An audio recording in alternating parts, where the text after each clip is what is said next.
அப்பா ஐஸ்கிரீம் வாங்கிட்டாங்கப்பா. அப்பாட்ட 200 காசு இருக்கு. ராத்திரிக்கு சாப்பாடு அவங்க இருக்கு. அப்பா உனக்கு நாளைக்கு வாங்கி தரேன். சரிப்பா.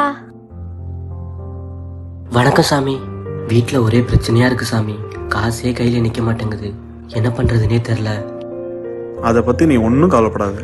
என்கிட்ட ஒரு எந்திரம் இருக்கு. இதை உங்க வீட்டுல மாட்டி டெய்லி பூஜை பண்ணனா 6 மாசத்துல ஆடிக்காரில் போவேன். அப்படிங்களா? அந்த அளவுக்கு ஒரு பவர்ஃபுல்லான எந்திரம். எவ்வளவு சாமி இது வேலை? வெறும் 200 தான்ப்பா. 200 இந்தாங்க சாமி. அப்பா என்ன பண்றீங்க? நம்ம ஆடிக்கார்ல எல்லாம் போகணும்லமா. அப்போ ராத்திரிக்கு சாப்பாடு? நாம இந்த காசு கொடுத்தா நமக்கு நிறைய காசு வரும்ல. நான் பேசிக்கிறேன் விட்ட. தாத்தா நீங்க எத்தனை நாளா இந்த வேலை பாக்குறீங்க? ஒரு 4 வருஷமா பண்ணிட்டு இருக்கமா. அப்போ உங்ககிட்ட எத்தனை கட்டு இருக்கு?